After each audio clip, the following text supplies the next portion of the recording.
പണ്ട് ആരോ പറഞ്ഞിട്ടുള്ളതുപോലെ ദേഷ്യം എന്നത് മറ്റുള്ളവരുടെ തെറ്റിന് നാം നമുക്ക് തന്നെ നൽകുന്ന ശിക്ഷയാണ്. ദേഷ്യത്തെ നിയന്ത്രിക്കാനുള്ള കുറച്ച് ടിപ്സാണ് ഈ വീഡിയോയിൽ. ഒന്ന്, നിങ്ങൾ ദേഷ്യത്തോട് എന്തെങ്കിലും സംസാരിക്കുന്നതിന് മുമ്പ് ഒന്ന് ചിന്തിക്കുക. നിങ്ങൾ എന്താണ് പറയാൻ പോകുന്നത്, അത് ആരെയൊക്കെ എങ്ങനെയൊക്കെ എഫക്ട് ചെയ്യും, എങ്ങനെയൊക്കെ മാനസിക സംഘർഷങ്ങൾ ഉണ്ടാക്കുമെന്നുള്ളത് ഒന്ന് ചിന്തിക്കുക. രണ്ടാമത്തത്, കഴിയുന്നത് നിങ്ങൾ നിശബ്ദനായിട്ടിരിക്കുക. എന്നിട്ട് നിങ്ങൾ നിങ്ങളെ തന്നെ പറഞ്ഞു മനസ്സിലാക്കുക, എനിക്ക് കുഴപ്പമൊന്നുമില്ല, ഐ എം ഓക്കെ, എനിക്ക് എൻ്റെ ദേഷ്യത്തെ നിയന്ത്രിക്കാൻ കഴിയുന്നുണ്ടെന്ന് സ്വയം മനസ്സിലാക്കിക്കുക.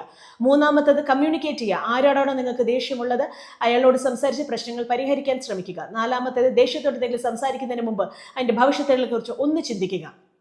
ഇതേതൊക്കെ കുടുംബ ബന്ധങ്ങളിൽ വിള്ളലുകൾ ഉണ്ടാക്കും, ഏതൊക്കെ സുഹൃത്ത് ബന്ധങ്ങളിൽ വിള്ളലുകൾ ഉണ്ടാക്കുമെന്ന് ഒന്ന് ചിന്തിച്ചു നോക്കുക. അഞ്ചാമത്തത്, ടേക്ക് എ ഷോർട്ട് ബ്രേക്ക്. നിങ്ങൾ ദേഷ്യത്തോടിരിക്കുന്ന ഒരു സന്ദർഭത്തിൽ നിങ്ങൾ ഒരു ഡ്രൈവിന് പോവുക, അല്ലെന്നുണ്ടെങ്കിൽ മനസ്സിന് ഇഷ്ടപ്പെട്ട ഒരു പാട്ട് കേൾക്കുക, എന്നിട്ട് മനസ്സിനെ ഒന്ന് കൂളാക്കുക.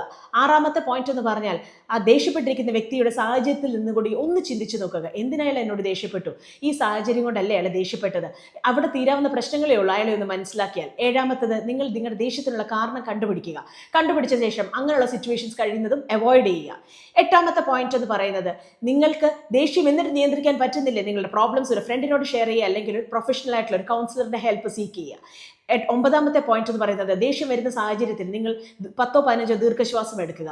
പത്താമത്തെ പോയിന്റ്, മെഡിറ്റേഷൻ നമ്മുടെ ദേഷ്യം നിയന്ത്രിക്കാൻ ഒത്തിരി ഹെൽപ്പ് ചെയ്യുന്നതാണ്. ദേഷ്യം കുറയ്ക്കുന്നത് വളരെ നല്ലതാണ്, പക്ഷേ അതെങ്ങനെ കുറയ്ക്കുന്നു എന്നതിലാണ് കാര്യമിരിക്കുന്നത്.